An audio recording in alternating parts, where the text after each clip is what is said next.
I greet you all in the wonderful name of our Lord and Savior, King Jesus. Today we are continuing with our Bible study about resting in the Lord. This will be a short course of 5 lessons, which will help us practice resting in the Lord. Resting in the Lord is not just something that you and I can do automatically, because it is a difficult thing, because whenever you are called to rest in the Lord, you will always be surrounded with a lot of noise that will, in essence, try you or cause you not to take your rest in the Lord. Now, Hebrews chapter 4, verse 11 will be our theme scripture for the study, called Make Every Effort to Enter His Rest. Please note that this course is a continuation of the teaching of resting in the Lord.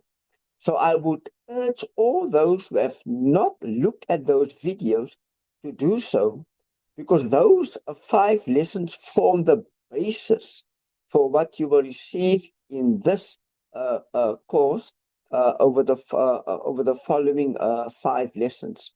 So I'm just first going to give you a recap of what was done in the first 5 lessons. In our earlier lessons, we have learned that the rest of God on the 7th day had a deeper meaning than how rest is understood by man. The rest of God on the 7th day, uh, it was it had to do with a completion. It had nothing to do with God being tired or weary. Without uh, the rest which God took on the 7th day, it would have meant that the act of creating would have continued. And so God's rest on the 7th day had nothing to do with a moment to refresh or taking a break due to weariness. The study also highlighted that the rest of God on the 7th day was an eternal rest. In other words, the 7th day only had a beginning and no ending. The 7th day on which God rested continues throughout eternity. This is so because all the 6 days of creation ended with the phrase, and there was evening, and there was morning, the first day.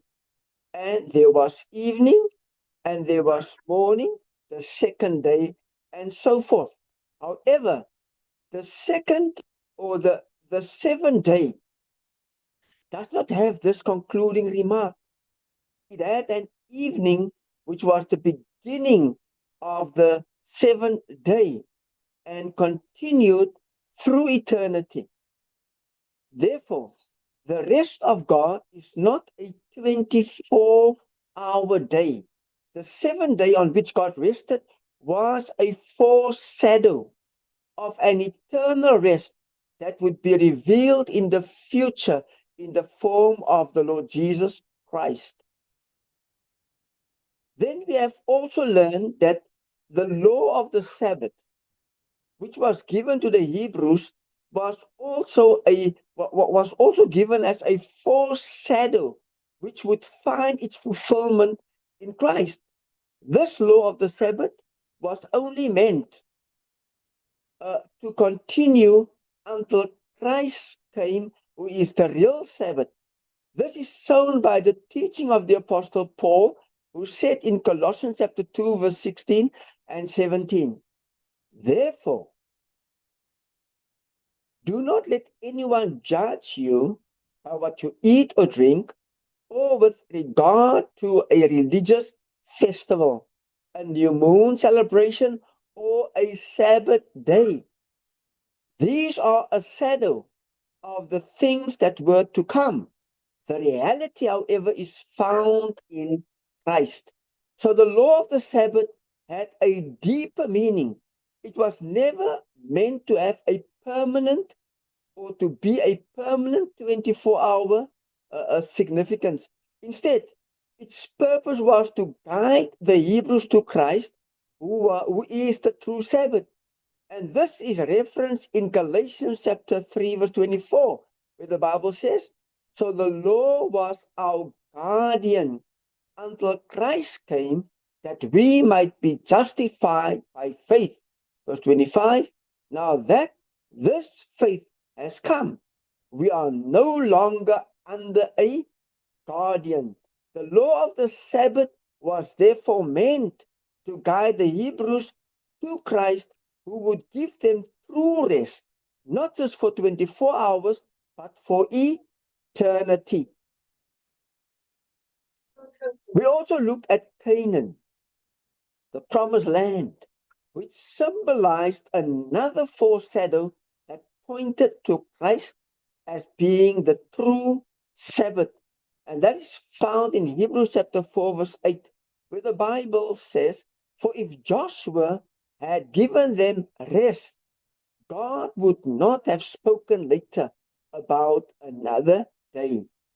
So the rest which the Hebrews had in Canaan, under the leadership of Joshua, was short-lived because the enemies which were conquered by the Hebrews in later years rose up again to fight against the people of God.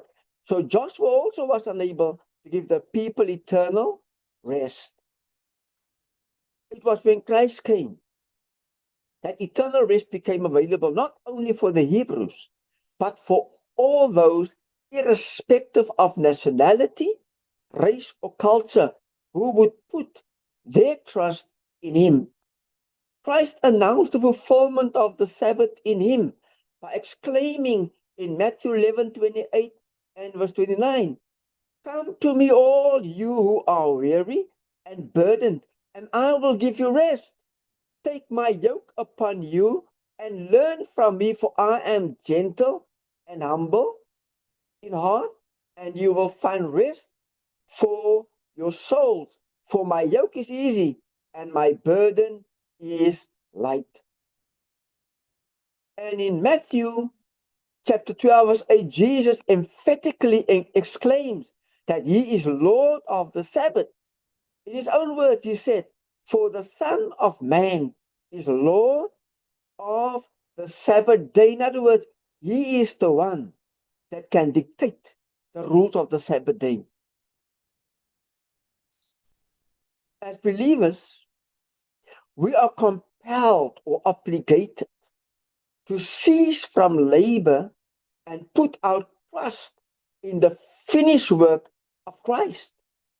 It is written that for his divine power has bestowed on us absolutely everything necessary for a dynamic spiritual life and godliness through true and personal knowledge of him who called us by his own glory and excellence. Furthermore, Hebrews chapter 4 verse 11 compels us to make every effort to enter the rest only found in Christ. This obligation comes with a destructive warning. It says, let us therefore make every effort to enter that rest, so that no one will perish by following the example of disobedience. Now, of course, this invitation or this obligation goes beyond entering at the initial point where you give your heart to Jesus. That's the initial point when you enter God's rest, is to receive Christ as your Lord and Savior. But God expects you now to understand this rest beyond the cross. This will be a study of 5 lessons, as I've said. Our lesson today is called the biblical exhortation to cease from anxiety and everything related to it. So in this lesson, we will look at the following topics. We will look at, number 1, God's call to cease from anxiety and everything which relates to it. Number 2, the definition and explanation of worry. The destructive Number 3, the destructive nature of anxiety. Number 4, the peace we forfeit if we do not rest in Christ. But now let us first pray together. Amen. Heavenly Father, we thank you for the grace that you give us, Lord, to be able to be instructed in your word, led by your Holy Spirit. I pray today, God, that you will give us hearts to receive and understand what the Spirit of the Lord will teach us today. In the mighty name of Jesus, amen. Now, before I'm going to begin with our first point, I'm going to ask you, if you haven't subscribed to this channel, please do so. You know, I see that my videos are being watched by many people. Some videos have beyond 200 views, but there's only 42 subscribers. Please help me get the numbers up. Amen. And God will bless you. And if this teaching has helped you, I want you then to like the video and then you share it with your friends and family. Amen. Now let's get into the study now. All throughout Scripture, believers are urged not to worry, fear, to be afraid, or to be anxious. In these exhortations, various words are used to capture the different shades and intensities of worry. Terms such as anxiety, fear, fret, afraid, and anxious appear repeatedly. The call to lay aside worry, fear, or anxiety is woven throughout the Bible, and I want to give you a few examples that illustrate this truth. Number 1, Psalm 37 verse 1 says, "Do not fret because of those who are evil, or be envious of those who do wrong. For like the grass, they will soon wither, like green plants, they will soon die away." Now, to fret means a couple of things. In the context here, it would mean not to burn on the inside, with anger. But it also has the meaning of worry, because it has to do with emotions. Fuss, vex, agonize, and trouble. And so to fret is an agonizing experience, which God is calling us away from. Then we see in Isaiah 41 verse 10, the Bible says, "So do not fear, for I am with you. Do not be dismayed, for I am your God. I will strengthen you and help you. I will uphold you with my righteous right hand." Now let us unpack fear and dismay. The meaning of fear is an unpleasant emotion caused by the threat of danger, pain, or harm. And now, synonyms for fear are the following: terror, dread, anxiety, horror, and distress. And then the meaning of dismay is concern, distress caused by something unexpected. So one can see that fear has nothing to do with who God is. However, what is very clear is that fear is a spirit. And when we become fearful or dismayed, that then means that it is not God that is operating through us, but it is a spirit of darkness that is then operating out of our soul dimension. And this is why God, is so very serious about you and I, that must not fear. Amen? So you can see already that this is very, very deep. Genesis chapter 15 verse 1. After this, the word of the Lord came to Abram in a vision. "Do not be afraid, Abram. I am your shield, your very great reward." And then Joshua chapter 1 verse 9. "Have I not commanded you, be strong and courageous. Do not be afraid. Do not be discouraged, for the Lord your God will be with you wherever you go. The Hebrew word translated afraid is ta'arot, and which comes from the root aratz, meaning to tremble, be terrified, or shattered. It conveys not just ordinary fear, but a deep sense of dread or being emotionally broken.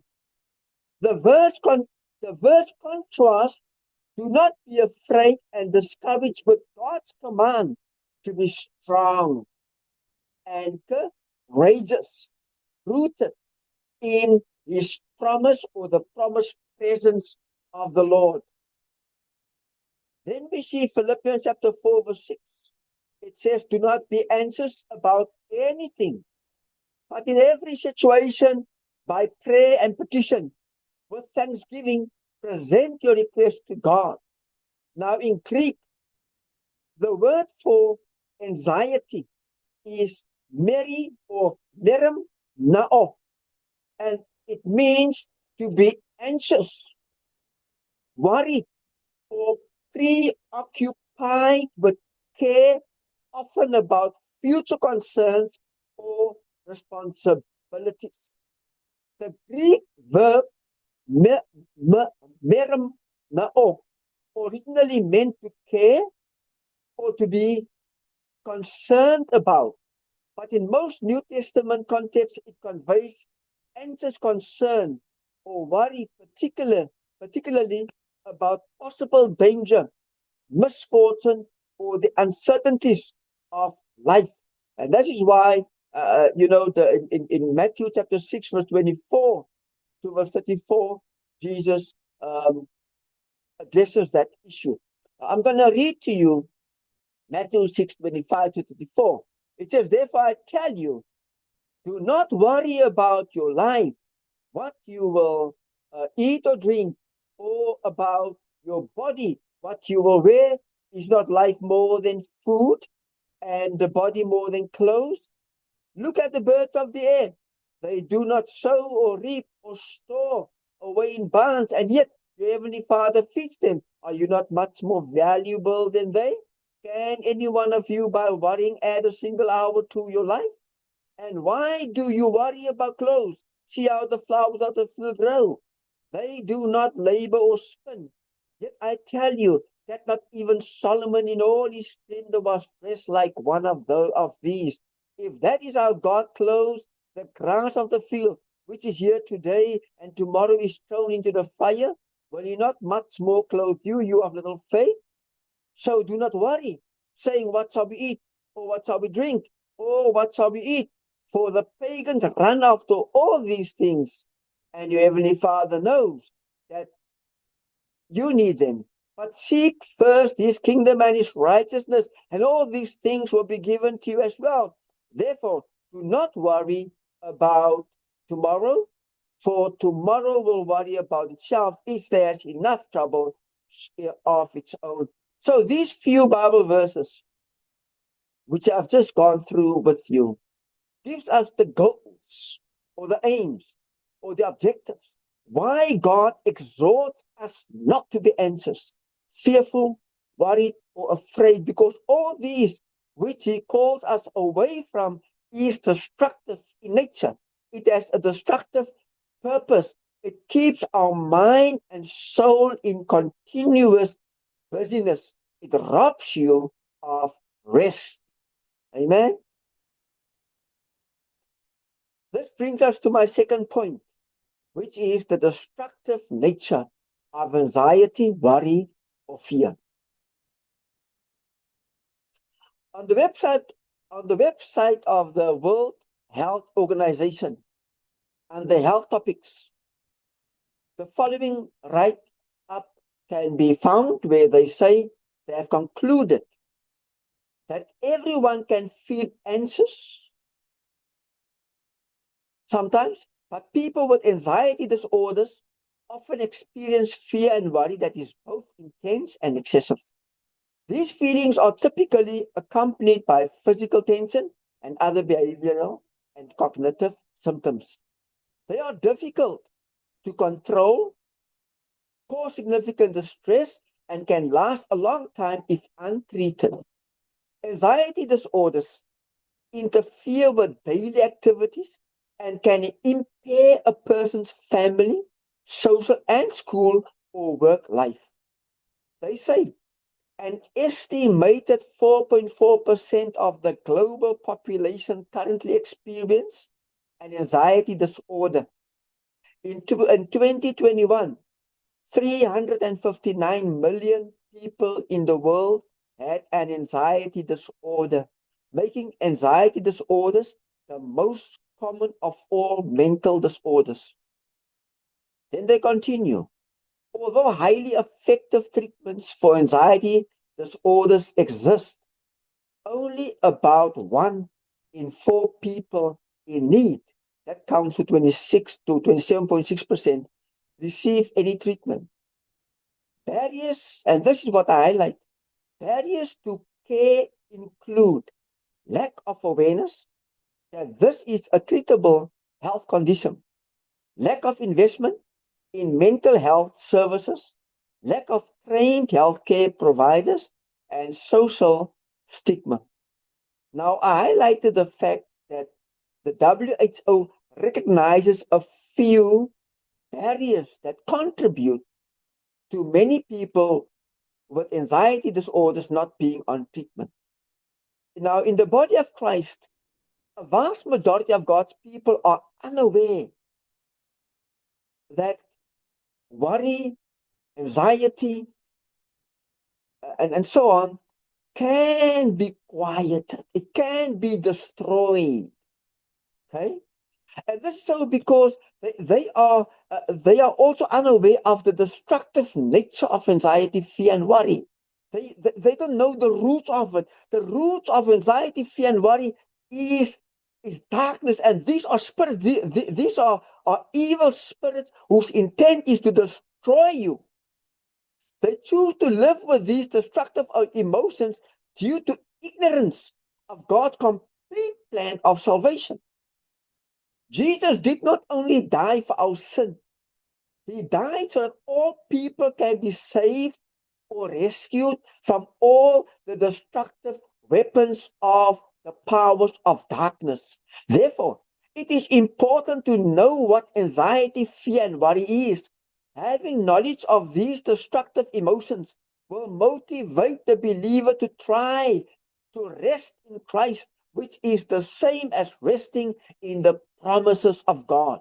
Now, what is noteworthy is that the WHO views anxiety in a very serious light. And according to them, one of the reasons why many people with anxiety disorder is without treatment is a lack of education. That anxiety is treatable. They recognize its destructive potential and offer solutions. Their solutions for anxiety are medication, which has an addictive potential. I'm saying to you that anxiety, it is treatable in the spiritual realm. God treats it with his peace. But you and I need to enter the rest of God on a continuous basis. It must not only be at the day when you gave your heart to the Lord Jesus Christ. Amen. You've got to move beyond the cross with your understanding of salvation. The kingdom of God is very vast. Now, long before they discovered the destructive nature of anxiety, God had already warned us to have no association with it, and he gave humanity the solution for overcoming anxiety, fear, and worry, which is for humanity to focus on the peace he offers. In other words, God is telling us that his peace is the antidote for anxiety, fear, and worry. If we can have peace, anxiety will have no effect on us. His peace speaks of resting in him. In other words, having him as our Sabbath or rest. The point I'm making here is that unless the child of God is made aware or become knowledgeable of the destructive nature of anxiety, worry, and fear, he will always struggle to find peace. Whereas knowing the destructive nature of anxiety, fear, and worry, and of its roots will enhance the believer's understanding why the scripture exhorts us not to be anxious, not to be afraid, and not to worry, and calls the believer to rest in the Lord. Now let's come to defining worry, which is our point, which is point number 3. The word worry means to pull apart. Worry takes our mind and our heart and pulls them apart. Norman Vincent Peale said, the word worry is derived from an old Anglo-Saxon word meaning to strangle or to choke. How well named the emotion. It has been demonstrated again and again in persons who have lost their effectiveness due to the stultifying effect of anxiety and apprehension. I want to give you an illustration of the devastating result of worry. A story is told about a man who came face to face with the dangers of worry. Death was walking toward the city. One morning, and a man asked, What are you going to do? I'm going to take 100 people. Death replied, That's horrible, the man said. That's the way it is. Death said, That's what I do. The man hurried to warn everyone he could about Death's plan. As evening fell, he met Death again. You told me you were going to take 100 people. The man said, Why did 1,000 die? I kept my word, Death responded. I only took 100 people. Worry took the others. The problem was worry. Amen? Psalm 23 verse 1 and 3. I want you to turn there. The Bible says there, now, in these first 3 verses, God provides us with his ability to keep us in perfect peace. The Bible says, the Lord is my shepherd. I lack nothing. He makes me lie down in green pastures. He leads me beside quiet waters. He refreshes my soul. He guides me along the right paths for his name's sake. To give one word for all these words in verse 1 and 3, I would say peace. The verse is, I lack nothing. He causes me to lie down in pastures of green grass. He guides me beside quiet waters, and that he guides me along the right path. For the shepherd to lead sheep to an extent that they have no lack, to make them lie down in pastures of green grass and to guide them to quiet waters means that the sheep is in a place where pastures of green grass and quiet water are of a scarcity. We must understand that at the time of these writings, the terrain which David describes here is the hill countryside.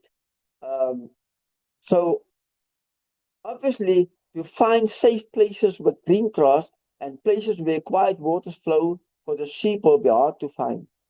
Now, the natural shepherd is viewed as a good person because he or she cares for the sheep. For example, they must provide the sheep with protection against predators that can potentially harm or kill a sheep. They must provide shelter for the sheep against the heat. They must also provide good grazing so that the sheep can have food to eat, and they must also provide water for the sheep. Now, David in this psalm views himself as a sheep under God's shepherding experience. The place, let's look at at number 4. The place we forfeit if we do not rest in Christ. Now, John 10:14 and 15 says, I am the good shepherd. I know my own, and my own know me. Just as the Father knows me, and I know the Father, and I lay down my life for the sheep. Jesus here is saying that he protects his sheep at any cost, even if it must cost him his life. Now, Psalm 23 verse 2 is about the peace the shepherd provides the sheep with. He makes me lie down in green pastures. He leads me beside quiet waters. Let me define peace. The Greek word peace is irene, which translates the Hebrew word shalom. Shalom has 2 meanings. Number 1, it means perfect well-being or welfare serenity, prosperity, happiness. When a Jew greets a person with the word shalom, he wishes that person freedom from trouble, and he also wishes him everything which makes for his contentment and is good. Number two, shalom describes right personal relationships. It describes intimacy, fellowship, uninterrupted goodwill between man and man, specifically between Jew and Jew. One of the great characteristics of the New Testament letters is that many of them begin and end with a prayer for peace for those who read and listen to it. Paul begins every one of his letters with a prayer that grace and peace be on the people to whom he writes. And often he ends those letters with the same phrase, such as, peace be to you all. It is the will of God that his children know his peace. 1 Peter 5 verse 7 says, throw all your worry on him because he cares for you. Philippians 4 verse 6 and 7 says, never worry about anything. Instead, in every situation, let your petitions be made known to God through prayers and requests with thanksgiving. Then God's peace, which goes far beyond anything we can imagine, will guard your hearts and minds in union with the Messiah Jesus. Isaiah 26 verse 3 says, you will keep perfectly peaceful the one whose mind remains focused on you because it remains in you.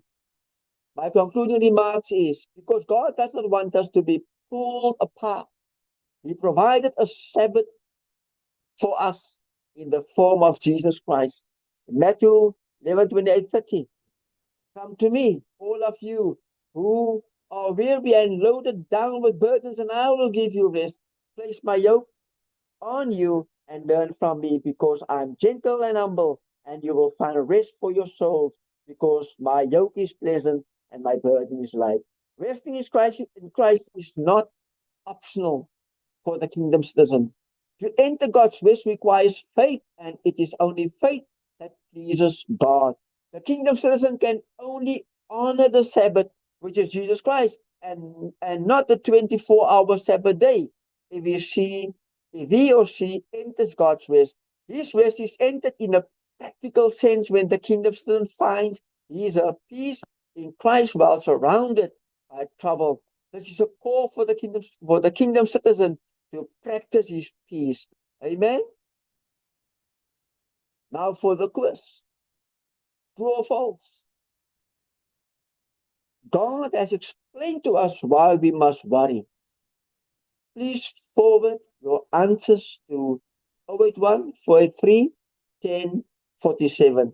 The Lord bless you and the Lord keep you and favors you and is gracious toward you. The Lord prospers you and he gives you peace. Amen.